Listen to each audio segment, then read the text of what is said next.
ate, ano bang masarap dito? French toast, bacon and egg, isang eggs benedict, isang Batangas beef tapa na sunny side up. O sige, order. Saka gusto ko rin itry yung mga pancakes at French toast niyo.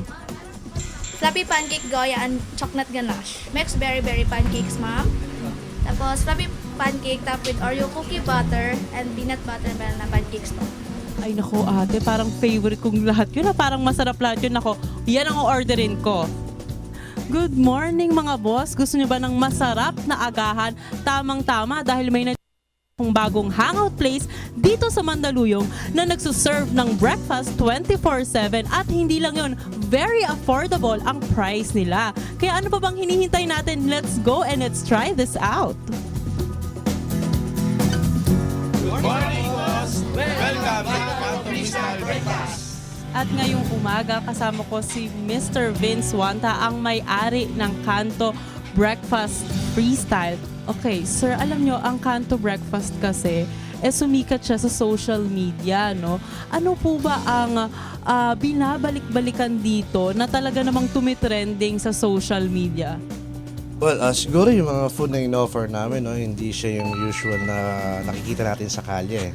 So, kaya Kanto Freestyle Breakfast. So, ito yung sinisimulan namin yung evolution ng mga Kanto food.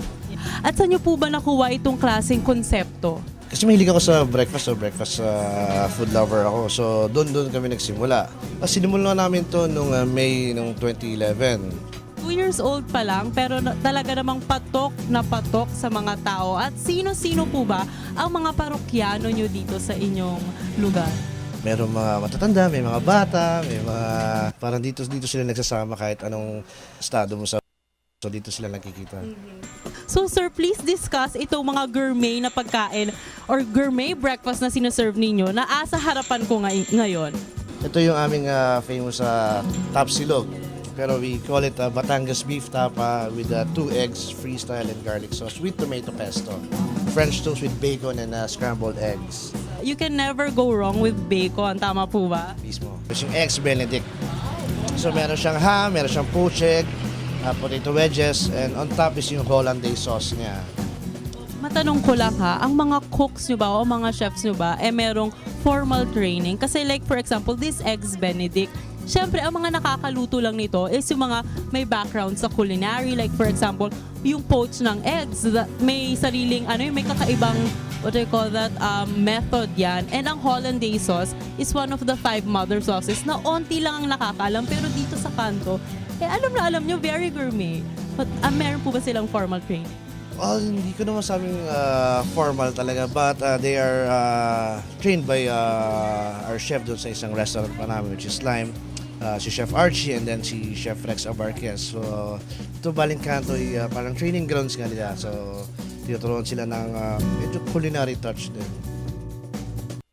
Tikiman time, first Batangas beef tapa. Pesto is a famous parang Italian parang ingredient. So,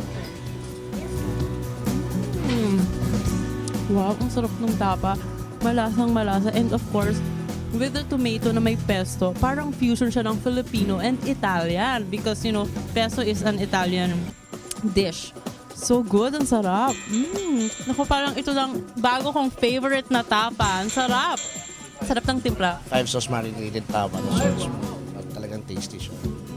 After Filipino, punta naman tayo dito sa French toast with egg and bacon.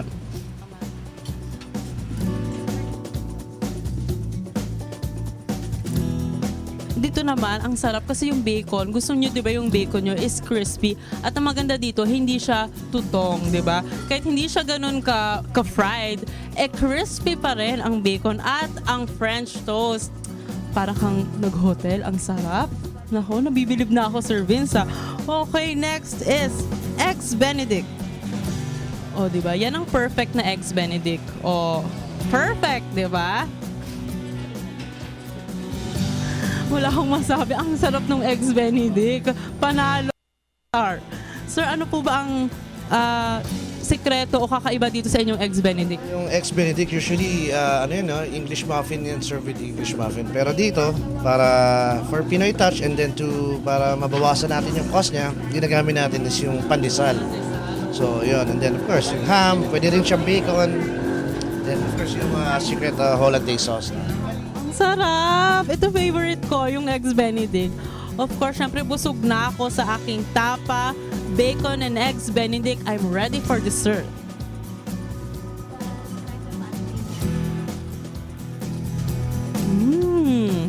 Yummy! Very fluffy ang pancake and of course, favorite ko ang chocolate kaya panalo, winner! Ang sarap! Akala mo sa mga mamahaling restaurants ka lang makakatikim ng ganitong klaseng pancakes. Well, ngayon, dito sa Kanto Breakfast, matitikman mo na siya. So, sir, please invite our viewers. Right. So, kung kayo mahilig sa breakfast, come visit us dito sa Kanto, Mandaluyong. We have branches also sa Libis and Capitolio. So, we are open 24 hours, 7 days a week. Thank you so much. O ayan mga boss, affordable, masarap at gourmet. Ano pang hahanapin nyo, di ba? Swak na swak sa budget at sa panglasa ninyo. Ay may natutunan ulit kayo sa episode natin sa One Life. At ito po ulit si Carla Paderna.